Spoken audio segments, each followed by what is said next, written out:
Hello, friends, how are you? Welcome to our YouTube channel Dhyan Commerce, the key of success. Please like, subscribe, share, and press bell icon for notifications. Thank you. जय माता जी all dear student, welcome to online lecture of Dhyan commerce. Dhyan commerce के online lecture में आप सबका स्वागत है।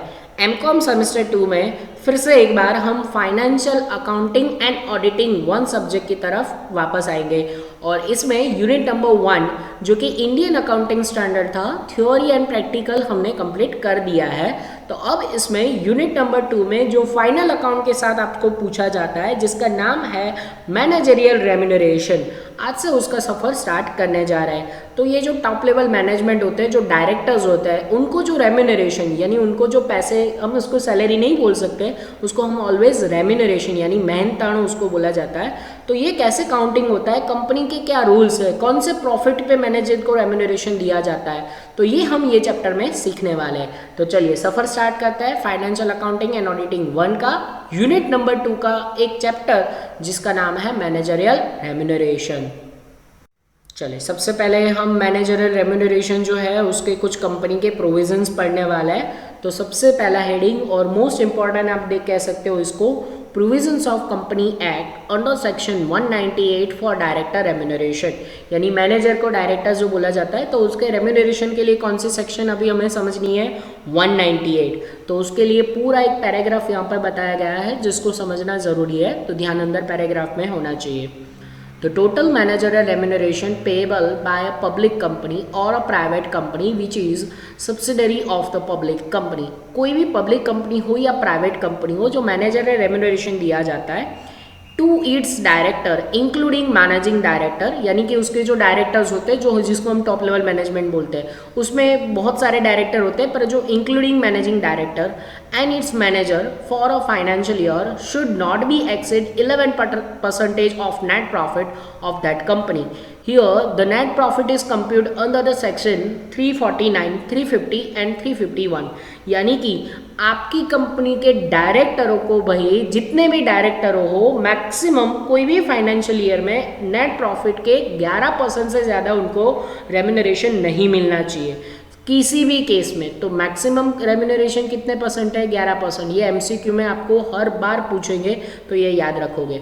और उनको जो नेट प्रॉफिट पे रेम्यूनरेशन देना है वो क्या, कौन से सेक्शन थ्रू काउंट होता है, 3-4 सेक्शन है जिसके नाम याद रखने आपको, 349, 350 एंड 351। वैसे ये कंपनी का जो प्रोविजन है ये नेट प्रॉफिट के लिए, वो सेक्शन है 198, पर प्रॉफिट के पूरे 3 सेक्शन है, मतलब कुल मिला के आपको 4 सेक्शंस याद रखने हैं। किसके लिए, नेट प्रॉफिट के लिए। चलिए फिर उसके बाद हम जानते हैं कि अगर डायरेक्टर 1 हो 2 हो तो सम केसेस है जिसको हम सब में भी मैं आपको अच्छे से समझाऊंगा, पर अभी थ्योरी में उसको समझ लो। If a management by one managing director the director remuneration is 1% of net profit. चलो मैनेजमेंट में अगर एक मैनेजिंग डायरेक्टर हो, सिर्फ एक, तो उसको 1% नेट प्रॉफिट का दिया जाएगा रेम्यूनरेशन।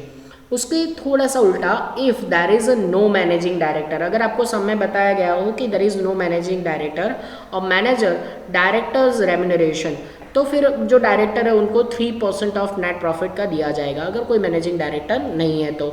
चलिए फिर उसके बाद third condition, if there is only one managing director, मतलब कोई दूसरा है ही नहीं, सिर्फ एक मैनेजिंग डायरेक्टर है, it is not more than 5% allowed. अगर कोई दूसरे डायरेक्टर नहीं है, सिर्फ एक मैनेजिंग डायरेक्टर है, तो उनको 5% अलाउड किया जाएगा। इसमें एक और जोड़ दो, if there is more than one managing director, company में सपोज मैनेजिंग डायरेक्टर एक से ज़्यादा है, सिर्फ एक है और दूसरा मैनेजमेंट है, तो 1%। फिर उसमें अगर आप तीसरी कंडीशन में फिर से समझाओ, तो अगर एक ही मैनेजिंग डायरेक्टर है तो 5%, अगर एक से ज़्यादा मैनेजिंग डायरेक्टर है तो सबको कुल मिला के मैक्सिमम 10% अलाउड किया जाएगा। तो इस तरीके से आपका जो रूल है 1%, 3%, 5% एंड 10%, वो 4 रूल जनरल होते हैं और वो हम बार बार सब में तो करने ही वाला है। पहले हमें प्रॉफिट ढूंढना पड़ता है ये वाले चैप्टर में, फिर उसके बाद ये रेम्यूनरेशन हमें अपने आप देना होता है। तो ये हम सब में उसको प्रैक्टिकली भी देखेंगे। चलिए, जो नेट प्रॉफिट हम फाइंड आउट करते हैं यहाँ पे, तो वो नेट प्रॉफिट का पूरा टेबल, पूरा कैलकुलेशन मैं आपको यहाँ पे पावर पॉइंट प्रेजेंटेशन में समझा रहा हूँ। ये लिस्ट आप आज के लेक्चर का काम आप लिख लोगे तो आपको याद रह जाएगा, तो ये चीज़ आपको अभी कर देनी है, ठीक है। Computation of net profit for managerial remuneration, कौन से सेक्शन थ्रू? 349, 350 एंड 351। चलिए, नेट प्रॉफिट के लिए हमारा ये जो टेबल है वो इस तरीके से बनेगा। सबसे पहले पर्टिकुलर, फिर रुपीज़, 3 कॉलम हमें वहाँ पे प्रिपेयर करनी है। और टेबल की शुरुआत ऑलवेज होगी net profit as per PNL account. आपको क्वेश्चन में पीएनएल अकाउंट दिया गया होगा, उसमें ऑलरेडी नेट प्रॉफिट होगा, तो वो पीएनएल के नेट प्रॉफिट से यहाँ पे शुरुआत करेंगे। फिर उसके बाद क्या होगा, तो उसमें हमें ऐड करनी है बहुत सारे ऐसे एक्सपेंसेस जो वहाँ पे नहीं लिखने चाहिए थे। तो ऐसी जो नॉन डिडक्टिबल एक्सपेंसेस है वो यहाँ पे ऐड कर देंगे, मतलब नेट प्रॉफिट में ऐसे एक्सपेंसेस हमें प्लस करना है। उसमें कौन कौन सी आएगी, तो सबसे पहले इनकम टैक्स आएगा, जिसमें टैक्स में से सरचार्ज माइनस करने के बाद वैल्यू लिखनी है। फिर उसके बाद उसमें और भी ऐड करना है प्रपोज्ड डिविडेंड, अगर आपने डिविडेंड डिक्लेयर किया है तो वो यहाँ पे ले लेना है। फिर उसके बाद टीडीएस, जो आप जानते होंगे, टैक्स डिडक्टेड एट सोर्सेस, वो भी ले लेना है। फिर उसके बाद और कौन कौन से आएंगे नॉन डिडक्टिबल एक्सपेंसेस में, तो वो आएगा डेवलपमेंट रिबेट रिजर्व, जिसको DRR शॉर्ट में बोला जाता है, सब में हमें बताया गया होगा, ये कॉमन है। फिर उसके बाद बहुत सारे ऐसे लिस्ट आउट है एक्सपेंसेस के, जिसमें साइंटिफिक रिसर्च का खर्चा हो फॉर न्यू लेबोरेटरी, तो वो भी आएगा। ये लगभग हर एक सम में आपको पूछा जाता है, ये रिपीटेड है। फिर उसके बाद number 6, loss on sale of investment, वो भी आएगा, या फिर इन्वेस्टमेंट रिजर्व हो तो भी वो भी यहाँ पे कंसिडर कर लेना है। चलिए, फिर उसके बाद नेक्स्ट आएगा इन्वेस्टमेंट फ्लक्चुएशन फंड्स, यानी कि अगर आपको ऐसे लिस्ट आउट याद नहीं रहता तो इतना सिर्फ दिमाग में बिठाओ कि ऐसे एक्सपेंसेस या ऐसे इनकम जो डायरेक्टर या मैनेजर के डिसीजन से इफेक्ट करती है, वैसे सारे इनकम और एक्सपेंसेस यहाँ पे हम कंसिडर करते हैं। तो यहाँ पे जो हम ऐड कर रहे हैं वो डिडक्टिबल एक्सपेंसेस है, यानी ये सारे खर्चे हमें यहाँ पे प्लस कर देना है। चलिए, नंबर 8 पे जाएंगे, वो आएगा बैड डेब्ट रिजर्व। तो ये डिसीजन भी मैनेजर का होता है, अमाउंट ऑफ BDR, उसमें से बैड डेब्ट माइनस कर देना है, ठीक है। रिजर्व में से बैड डेब्ट माइनस करो तो बैड डेब्ट रिजर्व मिल जाएगा। चलिए, फिर उसके बाद ex gratia payment to an employee, ये अब एक्स ग्रेशियो क्या है, रजानो पगार। अगर एम्प्लॉय ने जो है वो अपनी छुट्टी हॉलीडेज नहीं उन्होंने लिया है तो उसको जो पेमेंट दिया जाता है ना, वो भी यहाँ पे ले लेना है हमें। फिर उसके बाद नेक्स्ट अगर नंबर 10 की बात करूँ तो वो आएगा एडिशनल डेप्रिसिएशन। अगर जो रूल है, प्रोविज़न है, उससे ज़्यादा अगर आपने डेप्रिसिएशन रखा है लीगल, तो टोटल डेप्रिसिएशन में से जो प्रोविज़न वाला है वो माइनस कर दो, यानी कंपनी एक्ट के मुताबिक वाला माइनस करो, तो जो एडिशनल रखा है वो आपको मिल जाएगा, तो वो भी यहाँ पे आपको प्लस कर देना है। चलिए, तो उसमें और जो भी लिस्ट आउट है वो सारी लिस्ट आउट हम अभी भी आगे बढ़ेंगे। उसमें नॉन डिडक्टिबल एक्सपेंसेस की बात कर रहे हैं, जिसमें 11 नंबर का आएगा प्रीलिमिनरी या फिर इनिशियल और स्पेशल डेप्रिसिएशन हो तो वो ले लेंगे। फिर उसके बाद अगर नेक्स्ट की मैं बात करूँ तो उसमें आएगा नंबर 12 एडिशनल डोनेशन। अगर कहीं पे आपने डोनेशन दिया है, टोटल डोनेशन में से लीगल डोनेशन माइनस कर दो तो जो एडिशनल डोनेशन दिया वो ले लेंगे। फिर उसके बाद नंबर 13 जिसमें आएगा previous year salary of bonus paid. देखो ये 101% हर एक सम में आता है, प्रीवियस ईयर का अगर पे किया हो तो वो यहाँ पे ऐड में करना है, यानी ऐड में लेना है। फिर उसके बाद नेक्स्ट वॉलेंटरीली वर्कमैन कंपेंसेशन, यानी कि अगर किसी वर्कर ने वॉलेंटरी रिटायरमेंट लिया है तो उसको जो कंपेंसेशन दिया जाता है वो। फिर उसके बाद कोई भी कैपिटल एक्सपेंसेस हो तो वो कंसिडर कर लेना है। नंबर 16 कोई भी रिजर्व्स या फिर कोई रिडेम्पशन प्रेफरेंस शेयर हो तो वो भी यहाँ पे ले लेना है। मतलब इन शॉर्ट मैनेजर के जो डिसीजन से इफेक्ट होंगे वो सारे एक्सपेंसेस यहाँ पे प्लस कर देना है हमें। फिर उसके बाद salary commission paid to manager वो भी आ जाएगा। अगर आपने सैलरी या कमीशन एक्स्ट्रा दिया है तो वो यहाँ पे लेना है, ठीक है। फिर salary and commission of director वो भी आ जाएगा। मैनेजर और डायरेक्टर दोनों का यहाँ पे कंक्लूडिंग किया जाता है। फिर उसके बाद फिक्टिशियस असेट रिटर्न ऑफ हो, कोई भी रिटर्न ऑफ हो, वैसे प्रिलिमिनरी एक्सपेंसेस रिटर्न ऑफ हो तो वो यहाँ पे आपको ले लेना है, ठीक है। तो मतलब कोई भी खर्चे जैसे कि गुडविल, कोई भी फिक्टिशियस वगैरह रिटर्न ऑफ वो यहाँ पे कंसिडर करना है। Number 20 all the reserves and surplus, अगर कोई दूसरे रिजर्व्स एंड सरप्लस हो वो भी कंसिडर कर लेना है। Number 21 that is debenture return of. जैसे मैंने कहा ना, कोई भी रिटर्न ऑफ अगर आपने किया है तो वो डायरेक्टर की रजामंदी के बाद ही होता है, तो वो भी यहाँ पे कंसिडर किया जाता है। चलिए, तो अभी भी उसमें पूरा टेबल कंप्लीट नहीं हुआ है, अभी भी एक्सपेंसेस में थोड़े से लिस्ट आउट बाकी है, 3-4 उसको कंसिडर कर लेते हैं, फिर हमारा एक्सपेंसेस कंप्लीट हो जाएगा, जिसको ऐड वाला पार्ट बोलते हैं। Debenture and share discount return of, वो भी यहाँ पे ले लेना है। Number 23 that is expenses of issuing shares, अगर आप शेयर्स इश्यू करते वक्त कोई खर्चे करते हो तो वो कंसिडर कर लेना है। और last but not the least debenture redemption fund, जिसको एक्सपेंसेस ऑफ डिबेंचर इशूइंग बोला जाता है। अगर डिबेंचर इश्यू करने के वक्त अगर आपने कोई खर्चा किया हो, रिडेम करने के वक्त कोई खर्चा किया हो, तो वो यहाँ पे ले लेना है। और फिर उसके बाद एक टोटल होगा, जो नेट प्रॉफिट में आपको सारे खर्चे हैं नॉन डिडक्टेबल एक्सपेंसेस, वो यहाँ पे टोटल कर देना है। फिर उसमें हमें लेस की बारी आती है, जिसमें को हम डिडक्टेबल इनकम बोल सकते हैं। तो इनकम को माइनस करना है। कौन कौन सी इनकम आएगी? जनरली कैपिटल नेचर की, जिसमें सबसे पहला आप देख सकते हो और most repeated, most IMP, capital profit on sale of asset. अगर आप कोई असेट बेचते हो उससे आपको कैपिटल प्रॉफिट होगा तो वो लेना है। पर ये कैपिटल प्रॉफिट कैसे मिलेगा? तो selling price minus cost price करोगे तो कैपिटल प्रॉफिट मिल जाएगा।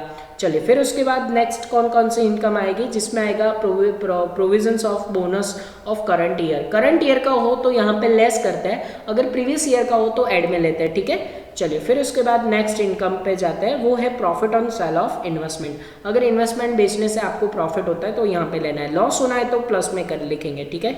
चलिए, फिर उसके बाद नंबर 4, जिसमें आएगा शेयर प्रीमियम अमाउंट। प्रीमियम की जो अमाउंट होती है वो यहाँ पे ले लेना है। Number 5 that is last year profit. Last year का अगर कोई प्रॉफिट दिया हो बैलेंस में बीडी इन पीएनएल अकाउंट करके, तो वो यहाँ पे कंसिडर कर लेना है। And last but not the least that is profit on sale of for forfeited shares. अगर फोरफिटेड शेयर्स को आपने दोबारा बेचा है और उसमें से आपको प्रॉफिट हो रहा है, दैट मीन्स उसको भी कैपिटल प्रॉफिट या कैपिटल रिजर्व में जो लेके जाते हो वो यहाँ पे लिखना है, ठीक है। चलिए, फिर उसके बाद ये जो इनकम है डिडक्टेबल इनकम, यानी जो लेस वाली वैल्यू है उसका एक टोटल करेंगे, और जो प्रॉफिट है उसमें ऐड या माइनस करने के बाद हमें हमारा फाइनल आंसर, जिसको बोल सकते हैं net profit as per under section 198 manager remuneration वाला, वो प्रॉफिट हमें आंसर में मिल जाएगा। तो कौन सी चीज़ें प्लस करनी है और कौन सी चीज़ें माइनस करनी है, ये पूरा लिस्ट आउट है, जो कि हम सब में रोज़ देखने वाले हैं। तो आज आपको ये सारी चीज़ें अब इतना सिर्फ याद रखना है, जो मैंने आपको पावर पॉइंट प्रेजेंटेशन में समझाया। फिर उसके बाद अब हम लेने जा रहे हैं मैनेजरियल रेम्यूनरेशन के कुछ अच्छे और बेसिक सम्स।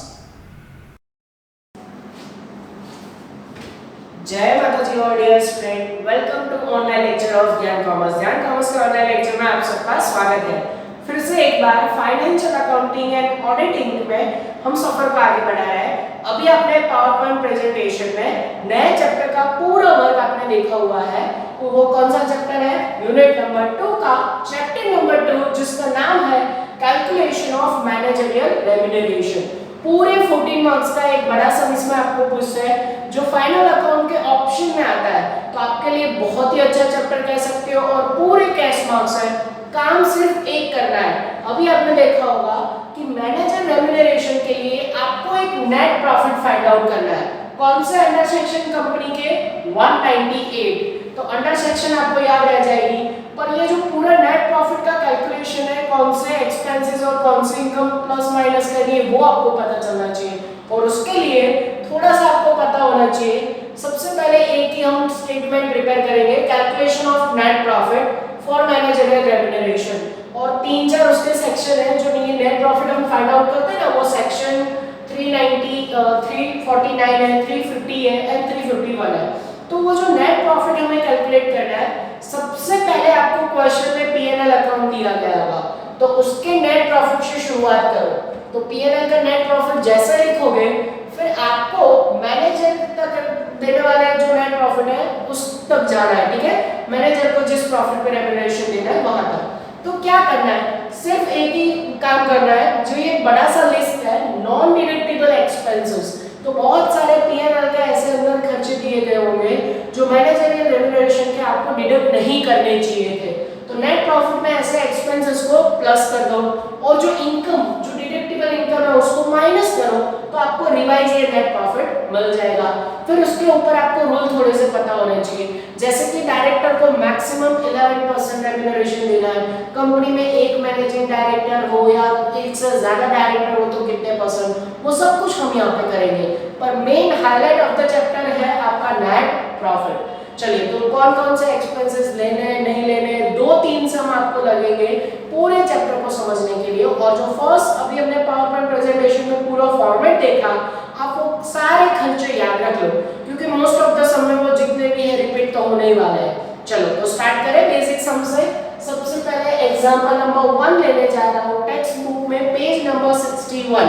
स्टार्टिंग के 2-3 सम बेसिक है, फिर उसके बाद चैप्टर का मेन कॉन्सेप्ट स्टार्ट होगा। चलिए, पेज नंबर 61 होना चाहिए आपके पास, नोटबुक, कैलकुलेटर और टेक्स्ट बुक के साथ ज्वाइन होना है।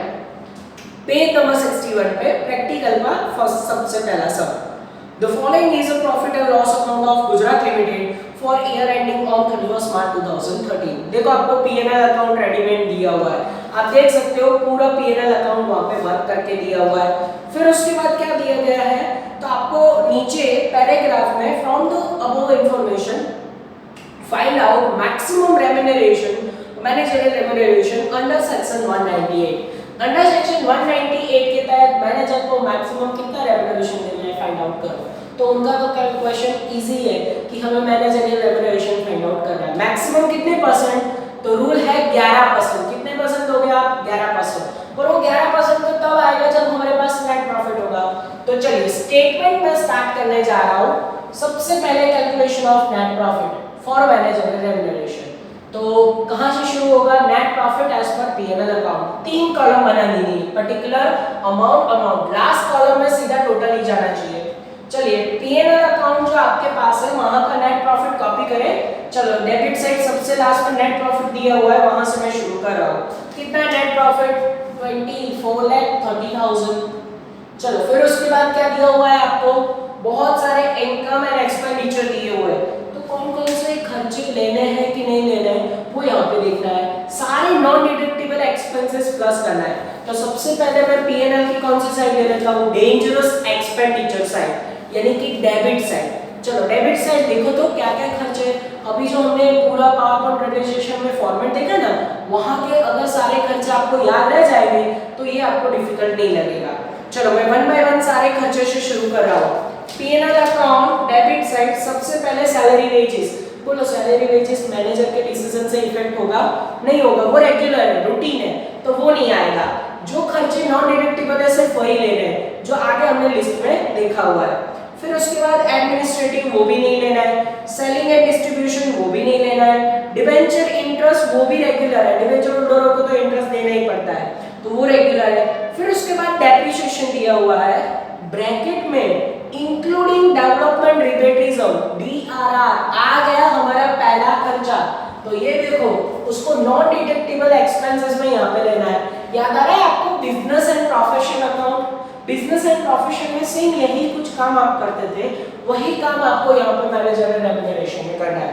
तो ये खर्चा सबसे पहला हम लेंगे, नाम क्या है, डिबेंचर रिडेम्पशन रिजर्व। तो देखो, पहला नंबर दे सकते हो आप ऐसे करके, पूरा वही नाम आपको सिर्फ ले लेना है।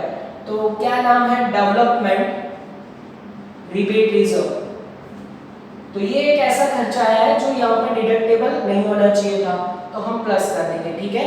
चलो, ये मैंने ले लिया डिबेंचर रिडेम्पशन रिजर्व, डीआरआर जिसको शॉर्ट में बोलते हैं। उसकी वैल्यू है हमारे पास, वैल्यू ₹20,000।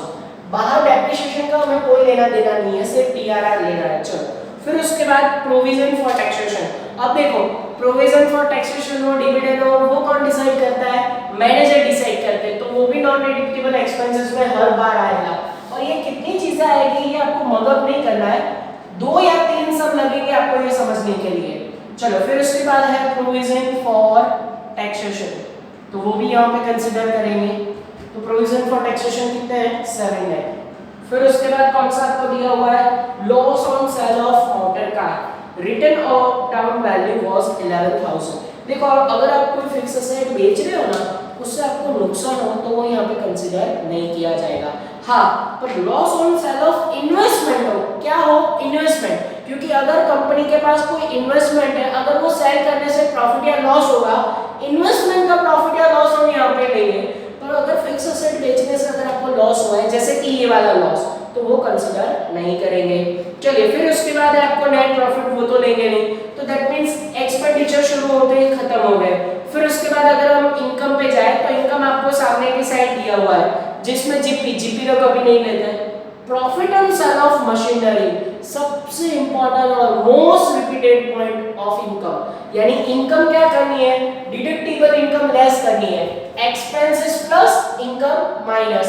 तो वैसे तो ये सब यहीं पे खत्म हो जाएगा, तो अभी मैं यहाँ पे कंटिन्यू कर रहा हूँ। जैसे कि अगर मुझे पता है कि सारे एक्सपेंसेस खत्म हो चुके हैं, तो मैं यहाँ पे लाइन ड्रॉ कर सकता हूँ और अपने एक्सपेंसेस का एक टोटल भी कर सकता हूँ, टोटल एक्सपेंडिचर। तो इसका टोटल कितना आएगा, आई थिंक 7,20,000, राइट। चलो 7,20,000 को क्या करना है, हमें प्लस करना है। करो तो जरा प्लस, तो आपके पास आंसर आएगा 31,50,000, ठीक है। अब उसके बाद हमें पता है फॉर्मेट हमें ये कह रहा है कि उसमें लेस करो, क्या लेस करना है, तो लेस करना है डिडक्टिबल इनकम। चलो इनकम में हमारे पास सिर्फ एक इनकम है, ध्यान रखना, नाम मैं लिखने जा रहा हूँ, उसको बोला जाता है कैपिटल प्रॉफिट। क्या बोला जाता है, कैपिटल प्रॉफिट। अब कैपिटल प्रॉफिट कैसे पता चलता है, कोई भी असेट बेचने से आपको फायदा हो, दैट मींस वो कैपिटल प्रॉफिट है, पर डायरेक्ट वैल्यू नहीं मिलेगी। कैपिटल प्रॉफिट के लिए आपको पूरा नाम अगर मैं लिखूं, capital profit on sale of, क्या बेचा है आपने, मशीनरी। यस, कैसे फाइंड आउट करना है, बहुत ही इंपॉर्टेंट, उसके लिए एक स्मॉल फॉर्मूला है, सेल्स माइनस कॉस्ट। चलो आपके पास सेल्स है, कॉस्ट प्राइस है, तो जो देखो अंदर हमें ये बताया गया है कि कॉस्ट प्राइस है 90,000, रिटन डाउन वैल्यू है 70 और बाद जो प्रॉफिट है वो है 80,000। तो अब हमारे पास कॉस्ट प्राइस है 90,000, राइट, पर सेलिंग प्राइस नहीं है। अगर सेल प्राइस ना हो तो उसके लिए भी मेहनत करना पड़ेगा ना, तो सेल्स का एक और फॉर्मूला आप मदद कर लो, याद रखो तो भी चलेगा, that means the sale formula is written down value plus profit. देखो ये काम करोगे तो आपको सेल मिल जाएगा। चलिए रिटन डाउन वैल्यू हमारे पास है 70,000, फिर उसके बाद प्रॉफिट का हमारे पास आंसर है 80,000, दोनों को प्लस करो तो आई थिंक 1,50,000, तो 150 हमें क्या मिला, सेलिंग प्राइस, वो रखो यहाँ पे। चलो अब सेल माइनस कॉस्ट प्राइस करो, तो जैसे सेल माइनस कॉस्ट प्राइस करोगे आपके पास आपका कैपिटल प्रॉफिट का आंसर आएगा आई थिंक 60,000, राइट। चलिए अब 60,000 को क्या करना है, आपको सीधा 60,000 यहाँ पे माइनस करना है, राइट। तो आपके पास आपका नेट प्रॉफिट का आंसर आएगा, क्या आंसर आएगा, नेट प्रॉफिट। चलो 31,050 में से पहले प्लस किया नॉन डिडक्टिबल एक्सपेंसेस, अब इनकम को माइनस करो, तो आपके पास आंसर आ रहा है नेट प्रॉफिट एज पर कौन सा सेक्शन, अंडर सेक्शन 198। चलो नेट प्रॉफिट देखो तो आई थिंक 90,000, राइट, इस तरीके से आएगा। यस, तो और वो आप चेक भी कर सकते हो, आपका ये फाइनल नेट प्रॉफिट का आंसर आ रहा है। अब नेट प्रॉफिट का जैसा आंसर आ जाए, इतना लंबा फॉर्मेट है नहीं तो मैं यहाँ पर रफ कर रहा हूँ। अब उन्होंने आंसर जो मांगा है वो तो शुरू होते ही खत्म हो जाएगा। नेट प्रॉफिट अगर आपने सही ढूंढ लिया तो हमें ढूंढना है मैनेजरियल रेम्यूनरेशन, तो इसके ऊपर दे दे रेम्यूनरेशन। चलो अब मेरे पास सीधा कैलकुलेशन, मैक्सिमम रेम्यूनरेशन का आंसर ऐसे लिखूंगा, maximum remuneration is 11% of net profit. चलो आंसर फाइंड आउट करें, 30,90,000 का सीधा 11%, ये रूल है। तो हमारे पास मैनेजरियल रेम्यूनरेशन का आंसर कितना आएगा, ऑलरेडी आपको दिया हुआ है, दैट इज 3,39,900। तो ये हमारे पास मैनेजरियल रेम्यूनरेशन का फाइनल आंसर आ चुका है। इतना बेसिक सम सिर्फ आपको मैंने फॉर्मेट समझाने के लिए दिया हुआ था। चलिए एग्जांपल नंबर 1 के बाद अब एग्जांपल नंबर 2 लेने जा रहे हैं। एग्जैक्ट उसके बाद वाला सम वो भी थोड़ा बेसिक है, पर अगेन मैनेजरियल रेम्यूनरेशन के लिए जो नेट प्रॉफिट फाइंड आउट करता है उसके लिए ये सब इंपॉर्टेंट है। चलिए एग्जांपल नंबर 2, फिर से एक बार आपको पीएनएल अकाउंट दिया हुआ है, कौन कौन से एक्सपेंसेस लेने हैं वो आपको समझ में आना चाहिए। चलिए स्टार्ट कर रहा हूँ। The following is a profit and loss account of Bharti Limited for year ending on 31st March 2013। यानी कि आपको एक readymade PNL account Bharti company का दिया हुआ है। फिर उसके बाद पैराग्राफ पे ध्यान होना चाहिए। पैराग्राफ क्या कह रहा है हमें, from the above information calculate net profit as per section 349 and the managerial remuneration 5% of to the managing director on the net profit. Managing director को कितने % रेम्यूनरेशन देना है? 5%। तो हमें वो 5% तो कब पे करना है? जब आपके पास नेट प्रॉफिट का आंसर आ जाए एज पर सेक्शन 349। तो कोई भी सेक्शन बोला हो, वैसे आपको टोटल 4 सेक्शन याद रखना है, जिसमें 198, 349, 350 एंड 351 आ रहा है। चलो तो फिर उसके बाद हमारा काम इजी है, पूरा सम में हमें P&L अकाउंट पे से फिर से एक बार कैलकुलेशन ऑफ नेट प्रॉफिट करना है फॉर मैनेजरियल रेम्यूनरेशन। तो नेट प्रॉफिट के लिए 3 कॉलम बन जाएगी, पर्टिकुलर अमाउंट शुरुआत होगा उसका net profit of P&L account से। चलो तो P&L अकाउंट का नेट प्रॉफिट कॉपी करें, पूरा P&L अकाउंट है, लास्ट में बैलेंस कैरी फॉरवर्ड करके दिया हुआ है, कैरी फॉरवर्ड दिखा आपको, CD 7,90,000। तो वहीं से शुरुआत करेंगे, ये लिखा मैंने नेट प्रॉफिट एज पर P&L अकाउंट 7,90,000। अब जो काम करना है वो सबसे ज्यादा डिफिकल्ट है, मतलब नेट प्रॉफिट के बाद हम कोई भी नॉन डिडक्टिबल एक्सपेंसेस जो डिडक्ट नहीं करने चाहिए थे वैसे खर्चे प्लस करेंगे, और डिडक्टिबल इनकम जो वहां पे नहीं लिखनी चाहिए थी अब वो माइनस करेंगे, तो मुझे मेरा net profit as per under section 349 मिल जाएगा। चलिए तो मैं स्टार्ट कर रहा हूँ P&L अकाउंट से, और उसमें भी सबसे पहले आप एक्सपेंसेस ले लो, बहुत ही लंबा list. P&L account debit side पकड़ लो, तो P&L अकाउंट डेबिट साइड एक एक एक्सपेंसेस मैं आपको एक्सप्लेन कर रहा हूँ, कौन सा आएगा कौन सा नहीं आएगा। चलिए सबसे पहले P&L अकाउंट में स्टार्ट उन्होंने किया है सैलरी एंड वेजेस, बिल्कुल नहीं आएगा। फिर उसके बाद डायरेक्टर फीस, वो नहीं आएगा, वो तो हम काउंट कर रहे हैं। अच्छा डायरेक्टर सैलरी या कमीशन होता तो हम लेते हैं, फॉर्मेट में पीपीटी में आप ये देख चुके हो, डायरेक्टर की फीस नहीं आएगी, पर अगर सैलरी या वेजेस होता डायरेक्टर का तो आता। चलो फिर उसके बाद रिपेयर एक्सपेंसेस, वो भी नहीं आता, नॉर्मल है। जनरल एक्सपेंसेस, वो भी नहीं आता।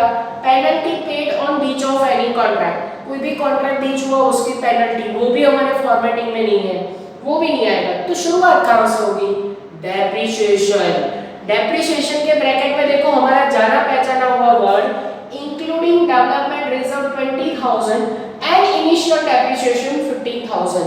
तो ये दोनों हमें इंडिकेट कर रहा है, इनिशियल डेप्रिसिएशन का मतलब होता है વધારાનું, एक्स्ट्रा डेप्रिसिएशन वो आएगा, और डेवलपमेंट रिबेट रिजर्व आएगा, ठीक है। चलो तो वहीं से शुरुआत करें। नॉन डिडक्टिबल एक्सपेंसेस में सबसे पहला एक्सपेंसेस नाम क्या है उसका? Development rebate reserve. देखो तो वो ले लेंगे हम। चलो डेवलपमेंट रिबेट रिजर्व वो कितना है हमारे पास? तो वो उन्होंने दिया हुआ है 20,000, तो ये मैंने लिया 20,000। फिर उसके बाद second thing that is initial depreciation. अब इनिशियल का मतलब क्या होता है मैंने आपको समझा दिया। इनिशियल डेप्रिसिएशन का मतलब होता है एक्स्ट्रा, વધારાનું डेप्रिसिएशन। इनिशियल डेप्रिसिएशन आपको कितना दिया हुआ है? 15,000। क्लियर हो रहा है? चलो फिर उसके बाद अगर हम आगे बढ़े तो P&L अकाउंट में अभी भी कंटिन्यू करें, पीछे बहुत सारे और भी एक्सपेंसेस हैं, जिसमें से सबसे पहला loss on sale of investment 101% आएगा। प्रीवियस सम में मैंने समझाया था, अगर फिक्स एसेट का लॉस हो सेल करने से वो नहीं लेना है, इन्वेस्टमेंट सेल करने से जो लॉस आएगा वो आएगा। अगर प्रॉफिट हुआ होता तो यहाँ पे इनकम में मैं माइनस भी करता। क्या नाम है तीसरी एक्सपेंसेस का? Loss on sale of investment. चलो कितना है इन्वेस्टमेंट का सेल? 19,000। फिर उसके बाद next one that is scientific research new laboratory setup. अगर कोई नई लैबोरेटरी के लिए आपने कोई साइंटिफिक रिसर्च का खर्चा वगैरह किया हो वो भी 101% आएगा, ये भी हमारे फॉर्मेट का पार्ट है। तो नंबर 4 अभी एक्सपेंसेस बढ़ रहे हैं, नाम है साइंटिफिक रिसर्च एक्सपेंसेस, जो अंदर है वही लिखने का है आपको। चलो कॉपी कर सकते हैं हम, साइंटिफिक रिसर्च जिसको फॉर न्यू लैबोरेटरी बोला गया है, new laboratory expenses, new laboratory setup के लिए। तो कितना खर्चा किया उन्होंने? 1 लाख का, वो भी आएगा, ठीक है। चलो आगे बढ़े। फिर उसके बाद next one donation to the charitable institute. वैसे डोनेशन एडिशनल डोनेशन करके लिख सकते हैं, पर आपको उसके ऊपर कोई एडजस्टमेंट दिया होना चाहिए। अगर कुछ एडजस्टमेंट नहीं दिया तो ये सारा डोनेशन लीगल था, मतलब जितना डोनेशन करना चाहिए था उतना किया है। अगर एडिशनल इंफॉर्मेशन में ऐसा कहा है कि लीगल इतना था तो ऊपर का जो एडिशनल हो ना वही लेने का। तो यहाँ पे डोनेशन के लिए कोई एडजस्टमेंट नहीं है, तो ये डोनेशन हम नहीं लेंगे, ठीक है। अदरवाइज अगर होता तो वो हम वहाँ पे प्लस माइनस करके लिखते, जब आएगा तब समझेंगे। फिर उसके बाद डिबेंचर इंटरेस्ट वो रेगुलर है, उसमें मैनेजर का कोई हाथ नहीं होता। Income tax and proposed dividend वो दोनों की दोनों आएगा, क्योंकि इनकम टैक्स कितना रखना है, प्रपोज्ड डिविडेंड कितना देना है, वो डायरेक्टर लोगों के हाथ में है। तो चलो नेक्स्ट, उसके बाद उन्होंने सिर्फ इनकम टैक्स बोला है, मैं उसको लिखूंगा provision, provision for income tax, for income tax. चलो इनकम टैक्स प्रोविजन कितना है, तो वो हमारे पास है यस 5 लाख। एंड देन उसके बाद last one that is proposed dividend number 6, तो वो भी यहाँ पे ले लेंगे। तो वैसे देखने जाए तो आई थिंक हमारे सारे खर्चे खत्म हो रहे हैं, पर अभी भी हमें अटकना है, शायद तक इनकम साइड भी कोई ब्रैकेट में एक्सपेंसेस हो। तो चलो अब पहुंचेंगे हम इनकम साइड। इनकम साइड में देखो तो सबसे पहले आपको जीपी दिया हुआ है, जीपी वो आएगा, बिल्कुल नहीं आएगा। सब्सिडरी फ्रॉम गवर्नमेंट, गवर्नमेंट ने अगर आपको कोई सब्सिडरी हेल्प किया है वो भी नहीं आएगा, वो रूटीन है। फिर उसके बाद most important and most repeated point of income आ रहा है।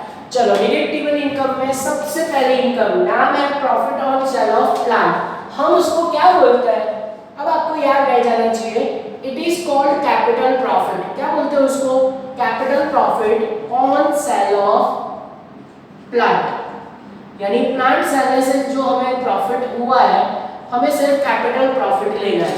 कैपिटल प्रॉफिट कैसे मिलता है, तो सेल में से जब आप कॉस्ट प्राइस माइनस करते हो तो आपको प्रॉफिट मिल जाता है। चेक करो तो ब्रैकेट में हमें कॉस्ट प्राइस दिख रही है, रिटर्न वैल्यू दिख रही है, प्रॉफिट दिख रहा है, पर सेल वैल्यू नहीं दिखी। तो सिर्फ मैं पहले कॉस्ट प्राइस लिख रहा हूँ।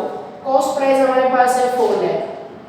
अब सेल प्राइस ना हो तो कौन सा फॉर्मूला यूज करोगे, सेल का फॉर्मूला क्या था, return down value plus profit. चलो ये काम करें, हमारे पास रिटर्न डाउन वैल्यू दिया हुआ है उन्होंने, हाँ रिटर्न डाउन वैल्यू है 2 लाख यस। फिर उसके बाद प्रॉफिट है 2,20,000, तो टोटल करो तो इन दोनों का 4,20,000। तो ये देखो मेरे पास सेलिंग प्राइस आ चुका है 4,20,000। अब सेल में से मैं जैसे कॉस्ट प्राइस माइनस करूंगा मुझे प्रॉफिट, कैपिटल प्रॉफिट कितना मिलेगा, 20,000। तो इस तरीके से देखो हमारा जो मोस्ट इंपोर्टेंट इनकम होता है कैपिटल प्रॉफिट, वो इसका आंसर हमें मिल चुका है। और आई थिंक इसके साथ हमारा जो मेन इंपोर्टेंट वर्क है वो भी कंप्लीट हो गया है। तो अब सिर्फ टोटल करना है। देखो टोटल में भी थोड़ा सा ध्यान रख के करना है। ये हमारे पास प्रॉफिट है, ये सारे एक्सपेंसेस है, तो उसका टोटल यहाँ पे लिखेंगे, ठीक है, और इसमें से ये माइनस करेंगे, तो हमारे पास यहाँ पे एक टोटल आएगा। इसका टोटल कितना है, ये काम करो तो यस, इसका टोटल होगा 16,54,000। चलो इसको प्लस करना है, ठीक है, करो प्लस जो प्रॉफिट है उसमें, तो आपके पास आंसर आएगा 24 लाख। मेरे पास ऑलरेडी कैलकुलेशन किया हुआ है 44,000, ये आप चेक कर सकते हो, ठीक है। फिर उसके बाद उसमें से डिडक्टिबल इनकम माइनस कर देनी है। तो ये देखो यहाँ पे डिडक्टिबल इनकम सिर्फ 20,000 है, करो तो ये माइनस, तो आई थिंक 24,24,000 आंसर आएगा। चेक करो आंसर में, इसको बोला जाता है नेट प्रॉफिट एज पर, जो भी सेक्शन उन्होंने क्वेश्चन में यूज किया हो, एज पर अंडर सेक्शन 349 बोला था, तो मैंने 349 लिखा। चलो चेक करें आंसर में, पीछे देखो फर्स्ट लाइन में कहीं ना कहीं इसका आंसर होगा, आ जाता है। अगर ये सही आया तो समझो आपका पूरा मार्क्स आ गया, क्योंकि इसके बाद फाइनल आंसर तो हमें क्या बोला है, कैलकुलेट 5%, नाम दिया ही हुआ है उन्होंने, यस क्लियरली बोला था 5% to the managing director remuneration. चलो कैलकुलेट कर ले 5% किसके कैलकुलेट करोगे, 24,20,000 के 5% निकालो भाई 5%, आपके पास आपका फाइनल आंसर दैट इज 1,21,200 आ जाएगा, ठीक है। तो अभी ये बेसिक सम चल रहा है जिसमें आपको ये फॉर्मेट समझ में आना चाहिए, फिर उसके बाद एक्सपेंसेस का लिस्ट बढ़ जाएगा। और अभी कोई होमवर्क है नहीं, तो इसके साथ सिर्फ इलस्ट्रेशन 1 आप होमवर्क में कर सकते हो। तो आज के लेक्चर में सिर्फ और सिर्फ आपको स्टार्ट किया हुआ है मैनेजमेंट रेम्यूनरेशन। नेक्स्ट लेक्चर में इसके बहुत ही इंपॉर्टेंस हम काउंट करेंगे। तो आज के लेक्चर का काम यहीं तक रखते हैं। With to sum and PowerPoint presentation जितना भी समझाया सब कुछ नोट डाउन करके गूगल क्लासरूम में सबमिट करो। नेक्स्ट लेक्चर में सफर को आगे बढ़ाएंगे। तब तक के लिए ऑल द बेस्ट एंड जय माता जी।